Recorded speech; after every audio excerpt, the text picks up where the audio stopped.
Bukele versus Wola, El Salvador en medio. Esta es otra videocolumna bajo el esquema de Escudo de las Américas. El pasado 14 de julio surgió un debate en X que movió conciencias y taladró mentes. Hasta ese momento, muy pocos sabían el tipo de democracia que definen al menos a 80 países del mundo. Países que tienen un sistema similar o igual a una reelección. Pero aunque esos países tienen algo en común, su constitución de reelección no es la misma. Su definición de poder y la aceptación de ambas cosas tampoco es mayoritaria en el ciudadano común. Son regímenes establecidos y en apariencia funcionan. El debate en X, más que educar al ciudadano, lo confundió, porque tanto el presidente de El Salvador como la representante de la Oficina de Washington para Asuntos Latinoamericanos dijeron verdades a medias. Lo peor del caso es que este entuerto no activó el aparato oficial de comunicación de ambas instituciones, considerando que más allá de una discusión diplomática, le deben dar una explicación bien ponderada al mundo y a su gente. Esa es la razón de esta videocolumna, y parto de una sencilla pregunta. ¿La democracia se define por el tiempo que permanece un gobernante en el poder o por los límites que conserva ese poder mientras el gobernante permanece? Vamos a la génesis. El detonante ocurrió después de que el partido político salvadoreño Nuevas Ideas nominara oficialmente a Nayib Bukele para buscar un tercer mandato presidencial en las elecciones del próximo año 2027. Fulminantemente, Carolina Jiménez Sandoval, presidenta de la Oficina en Washington para Asuntos Latinoamericanos, conocida por sus siglas como WOLA, publicó en la red social X una lista provocadora con un claro matiz de controversia. El tuit literalmente decía: países con reelección indefinida en América Latina: Venezuela, Nicaragua, El Salvador. Que quede claro, o mejor dicho, que quede muy claro en qué club entró ahora Nayib Bukele. Esta última frase distingue la intención de Carolina Jiménez, porque no hay que ser erudito para entender que al precisar que quede muy claro en qué club entra ahora Nayib Bukele, su señalamiento no era para juzgar la Constitución de El Salvador, y tampoco para la determinación de Nuevas Ideas de elegir nuevamente a Bukele. Esa frase define todo el debate y por ende la casi inmediata respuesta presidencial. Bukele hace una analogía y colocó sobre la mesa 18 países: Canadá, Reino Unido, Alemania, Australia, Nueva Zelanda, Italia, Japón y otras democracias consolidadas cuyos jefes de gobierno pueden mantenerse mientras sigan ganando elecciones o conservando la confianza parlamentaria. Usando la misma estrategia, Bukele remató con una frase diseñada para pulverizar el golpe que Carolina Jiménez asestó en su frase final. Bukele escribió: pero la idea es que suene mal. En cuestión de horas, el debate ya tenía vencedores, obviamente emocionales. Para los críticos, Carolina había demostrado que El Salvador ingresaba al club autoritario con Bukele. Para los seguidores de Bukele, el presidente había exhibido la manipulación mediática de la representante de una organización internacional. En esta controversia no voy a usar a juicios del poder, a esta videocolumna, para repartir aplausos ni otorgar trofeos. Voy a poner las cartas sobre la mesa. Carolina Jiménez dijo una verdad técnicamente estrecha y evidentemente quiso provocar una condena políticamente inmensa para Nayib Bukele. Su lista no es falsa. No es falsa dentro del marco que ella eligió y que ella eligió para juzgar con sesgo.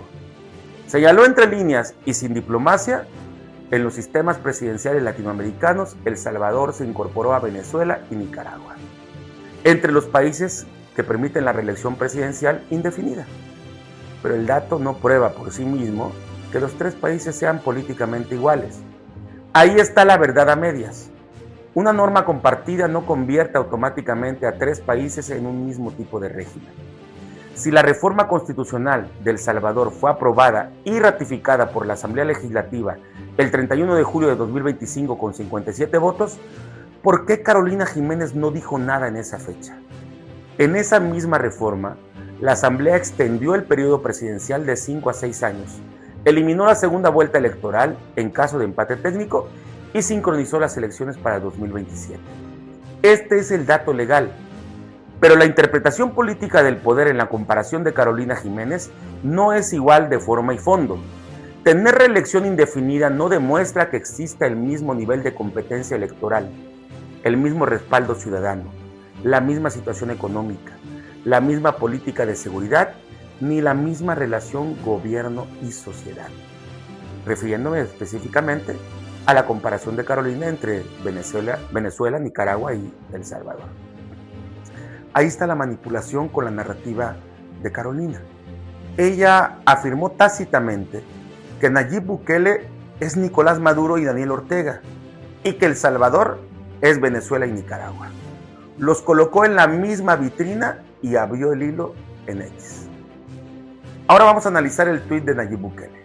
Él también utilizó una verdad incompleta, quizá con la misma analogía tácita que utilizó Carolina Jiménez. Es cierto que en numerosas democracias desarrolladas no existe un límite personal fijo para quien ocupa la jefatura del gobierno. Sin embargo, es importante observar que Alemania, Canadá, Reino Unido, Italia o Japón no funcionan como El Salvador. En esos sistemas, el primer ministro o canciller depende de un parlamento, y los parlamentos no representan tangiblemente al pueblo, aunque constitucionalmente sí. Los parlamentos responden en su mayoría a élites de sectores. Un presidente, primer ministro o canciller en ese tipo de democracias puede caer por una moción de censura, puede perder una coalición, puede ser sustituido por su propio partido, puede quedarse sin mayoría antes de terminar el periodo, y en cambio El Salvador es eminentemente presidencialista, como México, Estados Unidos y Costa Rica, entre muchos otros países. El ciudadano elige directamente a una persona que concentra la jefatura del Estado y la jefatura del gobierno durante un mandato fijo. Y aquí es obviamente donde considero que se tiene que hacer una pregunta correcta, porque no es únicamente cuántos años puede permanecer alguien en el poder presidencial.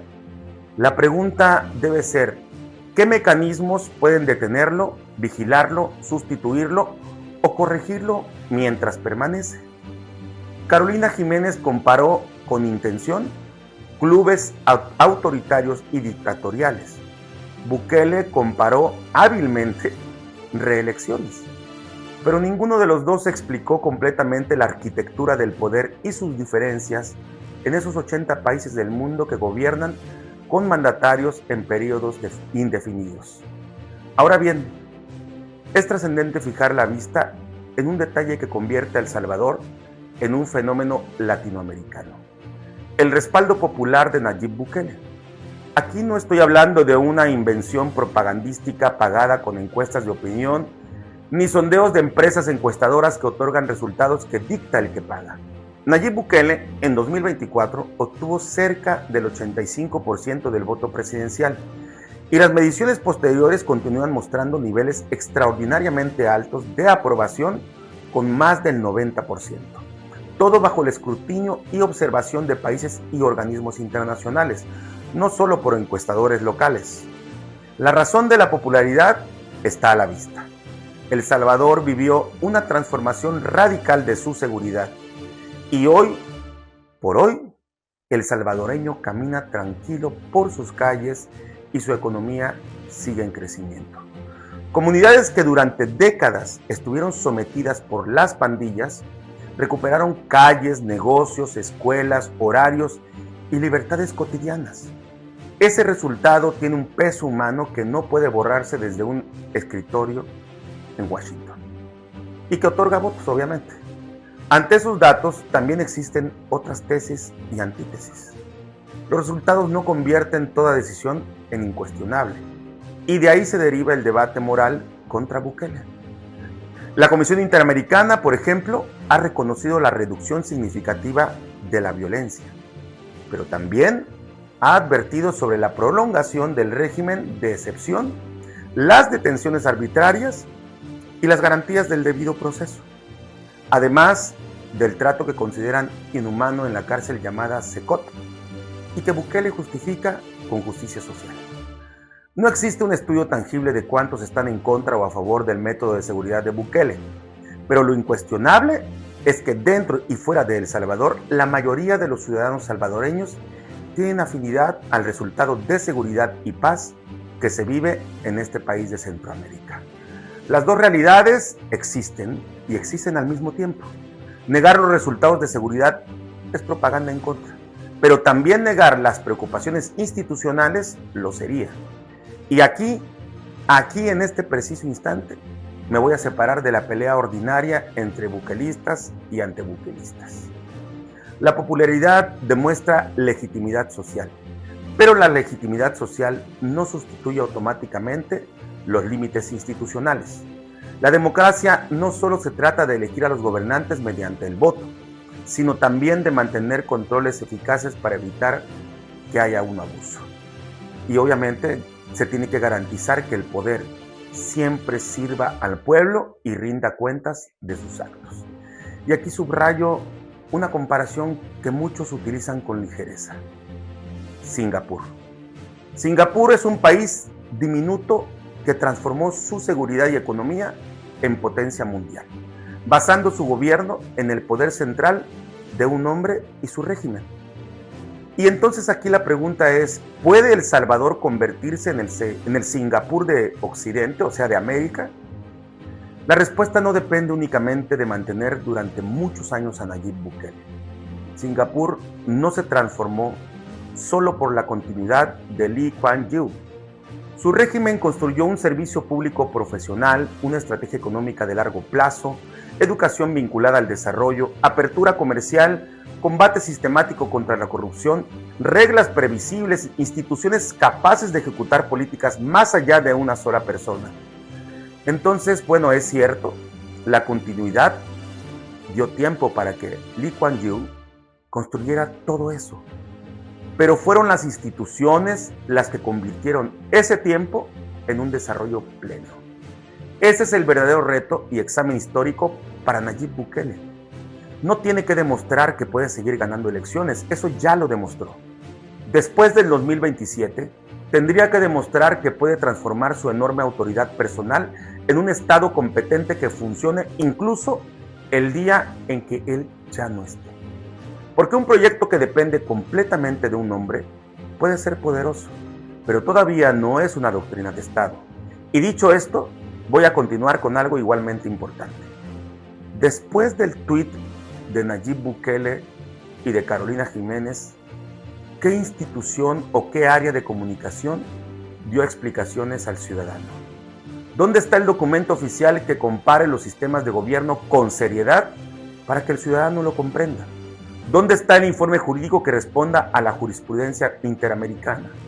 ¿Dónde está la explicación diplomática sobre las garantías electorales, la fiscalización del poder, la competencia política y el horizonte institucional de la reforma que aprobó la Asamblea en 2025? ¿Dónde está, pues, la doctrina salvadoreña? Porque una tendencia en tweet o X puede durar 24 horas, pero un informe de una organización internacional o de la presidencia salvadoreña puede circular durante años entre embajadas, organismos multilaterales, inversionistas, universidades, agencias calificadoras y medios extranjeros.